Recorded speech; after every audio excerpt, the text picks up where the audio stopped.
Go.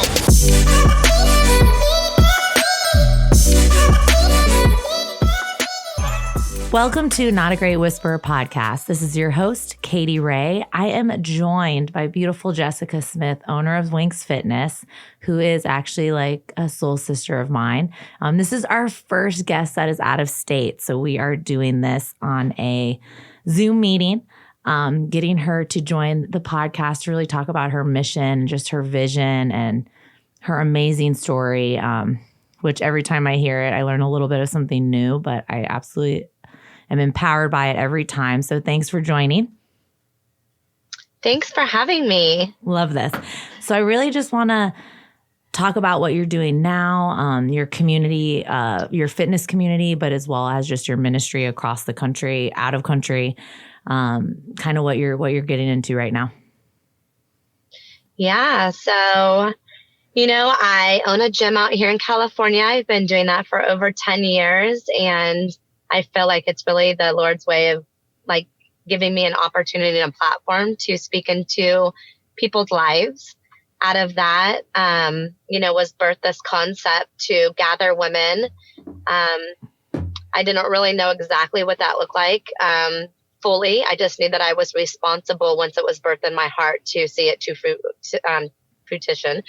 And so I jumped out in a leap and found some girls that wanted to run with me. And we didn't really know what we did. We're all very busy entrepreneurial women with families. And this is just kind of something that we do on the side. But really the mission is to create a platform where there's no topic that's off limits. It's not a political place. It's not a church space, because each one of those platforms, we can speak to an extent of what our story is, but it still has to fit within the parameters of what that organization allows. And so for us, we just want to do what's called on our heart and to let women know that I do not care what you have been through or what you have done. You are not alone in the mess. You are not alone in the triumph. And we are responsible for giving away the wisdom that was learned in the heartache. And I say it like this. When I was in the trenches of the seasons of my life that were extremely painful, whether it was stuff that was happening to me or it was things that I had caused by choices I had made, there was still wisdom given to me. And those are gold nuggets. And those gold nuggets are a lifeline to the next woman. And what happens is we're silenced by our shame or our guilt or the fact that we don't think that we'll fit in if we tell somebody or we won't be loved. We live in this world where it's not okay to be transparent. And by doing that, we are silencing and hurting people, and we're not encouraging them to grow. And so my mission is to call women especially to rise. And I say women, but I have a heart for family, is that when a woman feels strong and confident in her marriage and as a mother and in the workplace, she goes home and she loves on her family and she encourages them and she calls them to rise. It changes culture and atmospheres, literally. And I don't think that women really understand that we do wear a lot of different hats. You know what I mean? We wear so many different ones, and we think we have to do them all really well. And I'm telling you, there are things that I'm called to do that I'm not the best at doing it, but it doesn't mean that I'm not supposed to do it, And I think with social media and we have we can get out of our lanes so quickly that we get to this life of comparison and we start to devalue the things that we're called to do based on what other people are doing without knowing their story.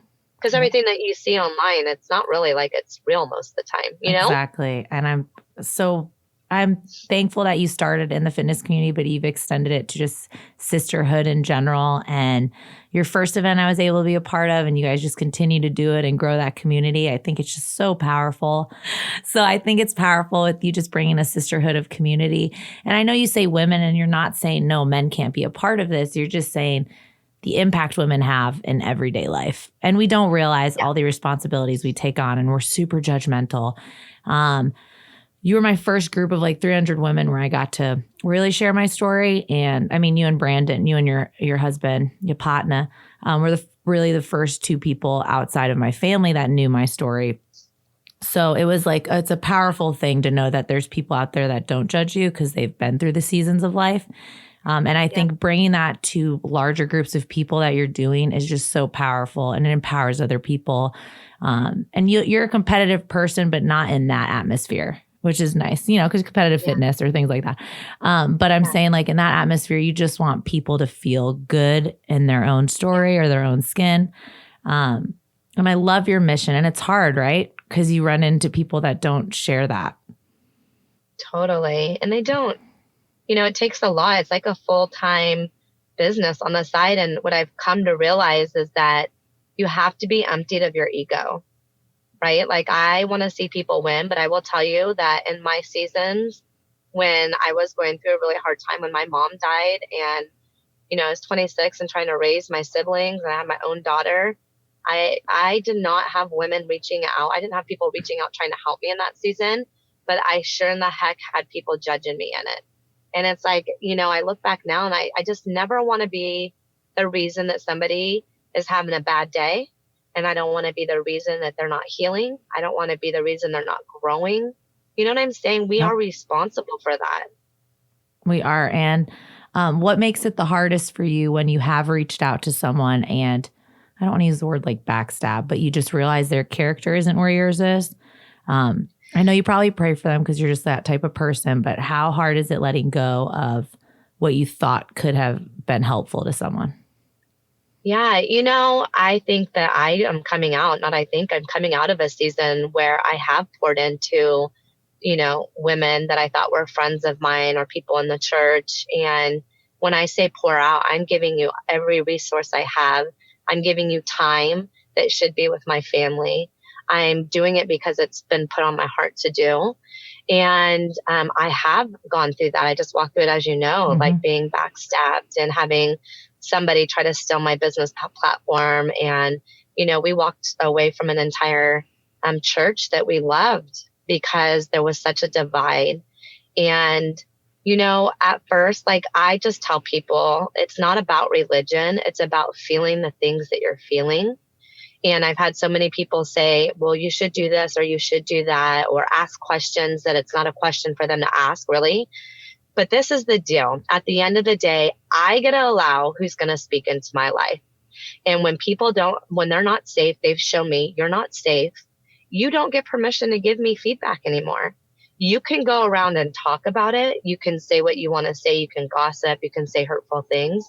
But it is my responsibility to protect my ears, my eyes, my family, my heart, my community, my vision the Lord's given me. And so although I've heard it and it's hurt, I've heard things, I've felt the backstabbing, I've seen her try to mimic something or seen them try to do something, I've heard them, I have to partner with the truth. And the truth is that I was called to do specific things while I'm on this earth. And I am responsible out because somebody needs to hear the message, not just mine, but of the women that are called to this, this gathering to speak, like yourself. You know what I mean? You touch so many women. So this is a great example. You were there. It was a crazy week when you were there. I had these women that were my friends turning in my business. I didn't know what was going on. It was insane. I partnered with the truth that gathering was what we were called to do. People were trying to get in the way of it because the impact is large. It is hard to get a lot of people in a room, okay? Let alone almost 300.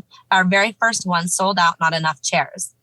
We're doing something right. But with that, you're going to have the critics. And I always tell people this because I feel it. It's painful, right? But for every one person in a room of 100 that might be a critic, there's a lot of quiet ones that are quietly cheering you on, that are quietly reading your things, that are quietly not saying anything, but they got your back. And you have to remember that the impact that you're doing in a positive way far exceeds the negative person over there trying to get in your way. You know what I'm saying? Yeah, and it's hard like, to look how many people in that room the night we were together got just wrecked by your story alone. Yeah. Can you hear me okay? Yeah. Okay, good. I did feel that. And as much judgment as I was scared of, you're right. The people I got to talk to after, it was worth it. It was totally worth it. And yeah, I talk about that event forever. because of just how powerful just all the women in that room just brought in. Because, you know, like you're not going to sign up for something where you're going to try to not give your best, right? Totally. And you knew most of those, some of the women, of course, they all brought like friends and stuff, but that was a huge, just energetic. And for your first event, I was just like, wow. And when you have a third event coming, because you just had your second. Yeah, so I have 3 events outlined for 2020. And the really cool thing about this is that, you know, it costs a lot of money to put on an event that we really want to, you know, focus on the details, that when a woman comes in from her busyness and her busy life and leaving her kids with babysitters and her husband or whatever work, that they're just able to just breathe when they come in, just be. And, you know, it costs a lot of money. So we started thinking, now we have a brand. Now the vision's clear. We would love to partner with some businesses and start really making some business partnerships. Yeah. And that's already happened. So of course we have a major partnership that we'll announce in 2020 that's backing us. And it's really incredible. So how do you manage as a entrepreneur, mom, wife, friend, especially because of your community, how big it is? How do you get through the hard days of managing your time and wishing there were more hours in the day? How is that for you? Because you live like a real life. You're not going to put on a fake facade like this isn't hard. Like, how do you get through those days? You know, I have to remember at the end of the day, and this is really how I put it into perspective. I have a 5-year-old boy that needs my attention, and he needs me, and he'll let me know if I'm not giving it to him or if I'm not present by his behavior. And so when I'm saying yes, I used to want to do it all, but I'm not called to do all the things that's offered to me. And that was a hard thing for me to learn. Like, that sounds super cool. I want to be partnered with that. Yeah. But all those weren't meant for me. You know, maybe it was meant for me to love on these people as they did these things, but not necessarily be a part of it. What I had to start doing is, if I give them this time, is it worth the unbalance that it's going to take away from my family? Right. And I started to look at it way different, because I was like, no, I don't really have that amount of time to take away from over here, because I'm going to be completely lopsided. I'm going to have a child that's unfulfilled. And at the end of the day, I think as a mom and somebody that's very driven to be an entrepreneur, that's very independent, I'm speaking to all those people that want to say busy is not healthy when it's like that. I don't want my child to go without me being present because I was chasing a dream. When I chose to have him, I chose my responsibility to be there for him. And I don't want to not equip him with the tools that he needs to navigate his life, because I chose to navigate my own first before giving him his. Does that make sense? Yeah, it does. And it's hard. And it's hard, but I feel like the older that he is and the more I'm intentional about that, it becomes a lot easier. Because when I see that he's kind of getting messy in his behavior, meaning emotional, I know there's a hard stop to something that I need to do. And it becomes easy because I don't want him to pay a price for me, right? Yeah. Like, I want him. Yeah. They don't know how to manage their emotions, and you being aware of that is like, oh, wait a second. What am I as a parent needing to do to help him kind of get through this? Because they don't know. They can't walk in and be like, I'm sad today because of this, mom. Like, it's just not going to happen like that. Right. So all the lunch dates and all this and that, there's a lot of people that want our time, and you want to be able to give it all to them, but you can't. There's not enough of us. And so you learn to do things like gathering. Guess what? We can all gather in one night and fill each other up. And then you start to feel, from there you can birth other things, coffee dates in between. But I really feel like it's such a season that people really are understanding how important community is. And so gathering is really on the hearts of most people. Figuring out who your community is and what feeds your soul so that you're filled up when you leave is the most important, because there's so many different ways that you can get involved in things, Yeah, and people see you leading it, but they don't realize that it's filling up your soul. Like it's not just for them. You're just like, no, I do this. And it's not sounding selfish, but you know to make a gathering because I can't meet with all of you individually. Like it's just not going to happen. Yeah. Like Yeah. Kason needs me right Yeah. now. But it also fills you up. Like you were super hype after that event. Like you were just like, what an event. Like It does, because you know what? I feel like I fixed a problem. I feel like I struggled for a really long time emotionally after my mom died.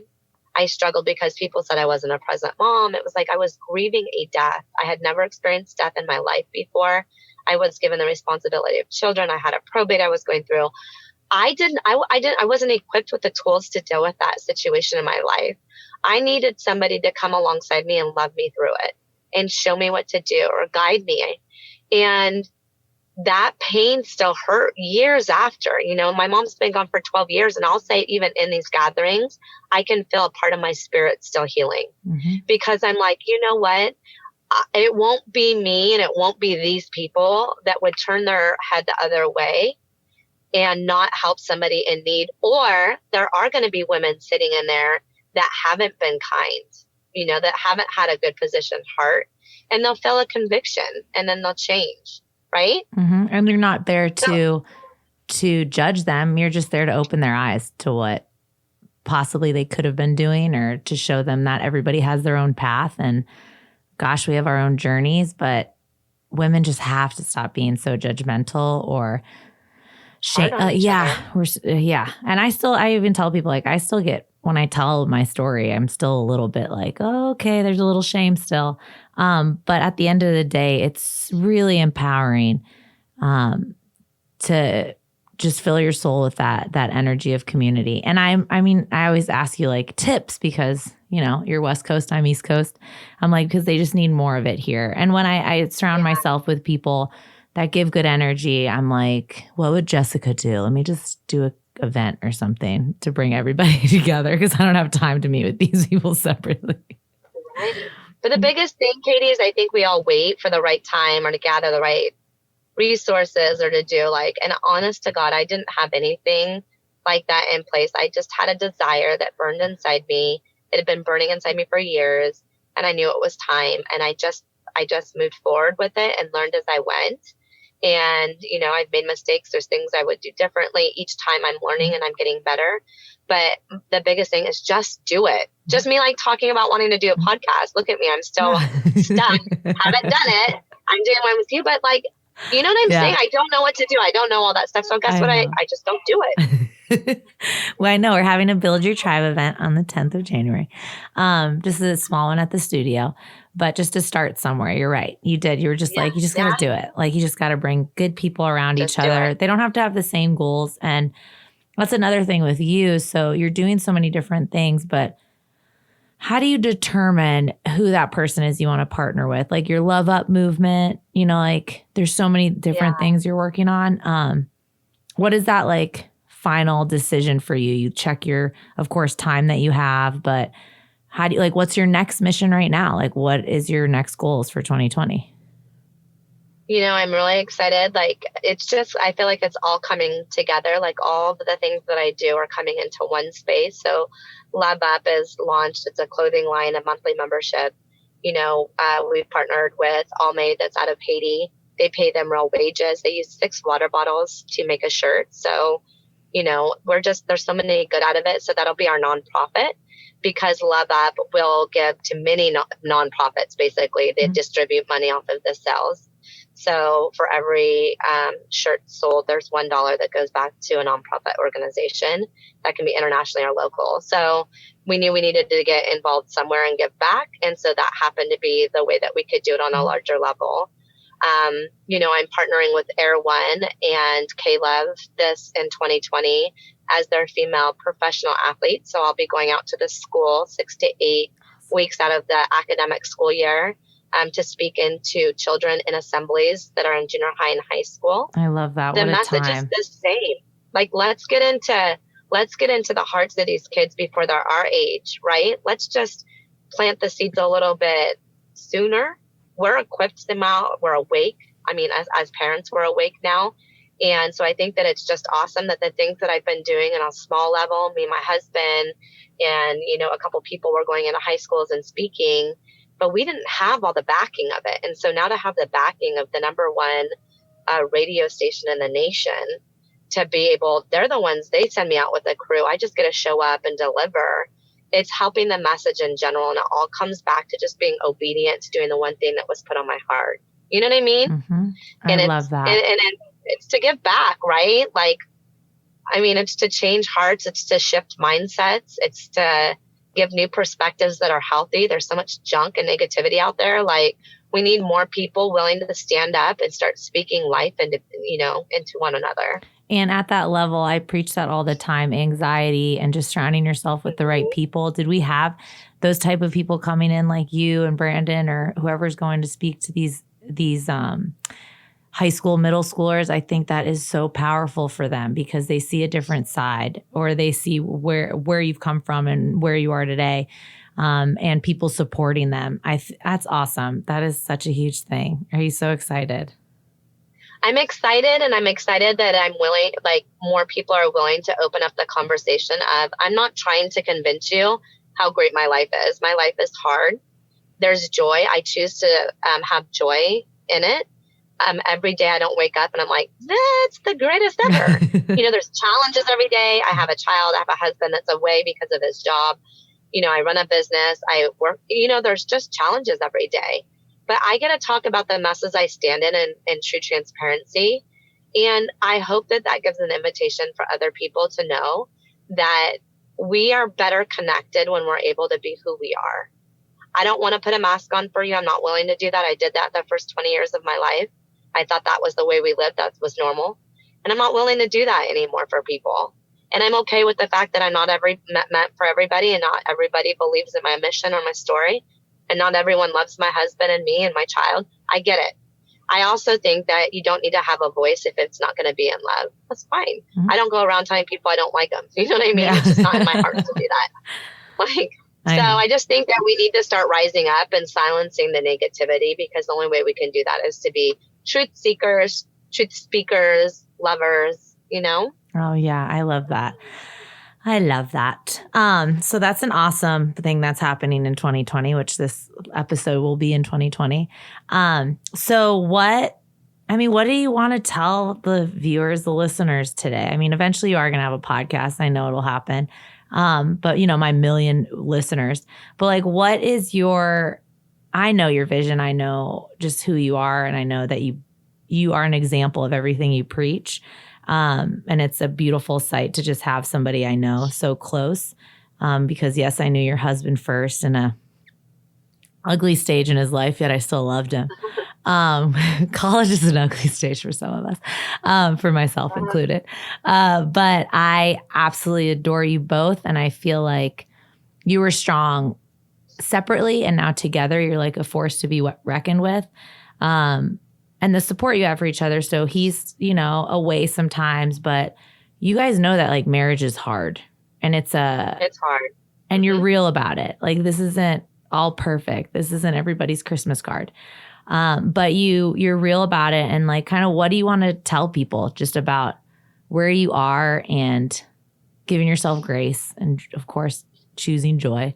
But like, what's your main vision to tell the viewers or listeners? It's scary to be who we are. And it's sometimes scary to say where we're at, even in the fun stuff, because there are going to be people that don't want to partner with your joy. They'd rather partner with the seasons of your life that were painful and keep you there. And those are the people that love you. And that was a hard thing for me to understand. But what I can tell you is that there are a lot of people that want to see us win, and we have to find those people. And for me, life was really quiet and lonely for a lot of years while I worked on the inside, because at 26, there wasn't a lot of people around me. There was no one around me that I knew that was doing the same kind of internal work. And so I have tended to flock to people older than me, that has benefited me. I had to let go of the idea that life looked like this at a certain age. You know what I mean? Because my life has never looked like that, which the image in my head told me that that's how it was supposed to be. And so, even with marriage, I tell people all the time, my husband and I have a marriage therapist that we see, we try to see weekly because it is hard, and as soon as you get off the wrong path, it's really easy to continue down that very quickly. And we believe that when you get married, that it's a forever thing. It doesn't mean that he married somebody that's going to stay this way forever. I'm going to change. I'm all about growth and he's going to change. And so we need somebody to help us navigate the seasons of life of change so that we stay in love in them and not, because we can be judgy in our own marriages, right? Oh, yeah. Like if I make a mistake, I want to be loved in my mistake. My husband makes a mistake. He wants to be loved in that also. But I think you can even see that even in that marriage, my husband, up until the point that he met me, lived a way different lifestyle. And then he met somebody that had a standard for living and a respect and an integrity and a vision and a way that I rolled. And if he loved me and wanted to roll with me, he had to make some big changes. And ultimately, he made those on his own. It wasn't me. Mm-hmm. I was out doing my thing. I just was like, this is how it's going to go down or it's not. Yep. And I think we have to do the same thing in every area of our life. If you want to go there, that desire is on your heart and you're not there yet, you have to look at this current situation or circumstances or people you're running with, things that you're doing, the way you're thinking, right? Like the biggest thing I find out right now, and I think this will probably speak to the vast people that are listening to this, is that those small, quiet commitments and promises that you're making to yourself, if you're not showing up for yourself like you're showing up for other people, you are slowly letting yourself die inside. And it's like, we need to stop doing that because we can have accountability partners all the time. I own a gym. I say it all the time. This time of year is my favorite. Guess what? By the middle of January, most people's New Year's resolutions have already been given up on. They've already broken them. If it was that easy to change, we'd all do it. It's not easy. And so what happens is we'll find a partner or a coach and we'll have accountability. And then we don't show up for that. And we start to get momentum going in the wrong way. So I always say people momentum it's important. People momentum, people that are going to love you even when you fall short. And the momentum for loving yourself is really important too. If you make a promise to yourself, treat yourself like you would anyone else and show up for yourself, because the quickest way to kill your confidence is not to show up for you. It's not selfish. It's a necessity, And how long did that take you to realize that? And are you still working on it every day? Every day. I go through seasons of fatigue where I've committed to too much or there's just a lot going on at one time. And, I can tell you even in the smallest things, like I've had to cancel hair appointments and because I was sick, and it's like I could do the press forward and power through thing, but it doesn't work like that anymore. There's no quality there. Do I upset people when I do that? 100%. I just dealt with this just recently by having to cancel some things. And it's like, I'm not living, within the standards of if you're going to be disappointed in me, I understand I'm going to disappoint people, but I want you to know that in your disappointment, I still respect you and value you, but I'm not going to devalue myself in the process of it. If I'm feeling sick, I'm going to go ahead and I'm going to do what I need to do to take care of my health because I can't do anything without that. And so I feel like sometimes we have to understand that it's okay to disappoint people. We disappoint ourselves. I'm still working on that. I don't feel good when I live like that. I don't want to do that. You know what I mean? I'm not a good mom, wife. I'm not good to all the people that I have to serve. So it's like showing up for me is fun now because it's a battle in the mind of doing it or not doing it. It's present in me and it needs to be present in other, all of us, right? Mm-hmm. Am I practicing it? It's a muscle. I have to develop that. I have to stay consistent with it. I can't let fatigue, tiredness, sickness, and all that stuff get me going backwards. It's really easy to go backwards quickly. So yeah, every day, show up to those things. And if you don't, give yourself grace. But guess what? Buckle up, suit up, and show up the next day. I love that. And you will start to get the momentum going forward. And it's hard. And I like that you remind people like this isn't easy. Like this is hard work. And you just got a new location for the gym, right? Yes. Yeah. Badass location. Yeah. Love it. And you're still moving. Like you're moving right along. You're doing a lot of stuff. But at the same time, you remember to put yourself first and make sure that you're, of course, pouring life into your 5-year-old, who's crazy and I love him. I think that's amazing, Jessica. And I love that you wanted to be on the podcast because I I think your mission, your love you give everybody, and your time you give everyone is so indescribable, just in a way of like, you amaze me every day. But you also inspire me. Like it's watching you and talking with you and just connecting, even we can't do it every day. Just understanding like where you are on your mission, and you continue to do it even during the hard seasons. So Thank you. What is your one thing you're doing for yourself next year, 2020? Man, I've really scaled back in regards to where I'm going to allot time into what, instead of trying to do it all. I think that's a really big deal for me. I've allowed myself to feel okay and rest. So like I said, like being busy does not mean that I'm productive. So when people sit down, I'm so busy. I'm like, well, what could you say no to, or what could you take off your plate so that you're not coming into things exhausted thinking that that's success. To me, success looks a little bit different in this season that I'm going into. Success looks rested to me, and it looks like I'm clear thinking. It looks like I'm prepared for it. It looks like the hard work and the hard seasons of sowing into the dream are here, because I've shifted my mind to believe that way. Like I'm not looking at everything as it's got to be a hustle, and that it's tiring, because it's a tiring way to live. You wake up feeling like, oh, here we go again. Nothing's really changed in regards to like the things I'm going after, because I live big. I have a lot of things I want to do, but I'm giving myself rest in it. And that's really important. Rest means success. Rest means health. You know what I mean? Yeah. Rest is good. You're taking your own advice for other people. Yes. Yeah. Which is super important. I love that. Let's go over all your like your Instagram stuff, your website, your everything, what you're working on, or any events coming up or anything like that. I'm going back to your speaking in the high schools. I think that is so important. I love that you're doing that. I think just because as a person who got into the wrong crowd in high school and stuff, to have someone to look up to, and there's a lot of pressure on parents, and sometimes you got those shitty parents out there, but if they have someone they can look up to like that, just throwing some love their way and support, and real talk to them. That's one of my favorite things that you're going to be doing, just simply because I know the impact that has. But let's go over all your websites and shit, all that fun stuff. Yeah. So on Instagram, I do everything under Fitness Wink. So you can kind of just find out all the things that are linked to me by going to Fitness Wink. Although the Sisterhood Collective is under sisterhood.collective.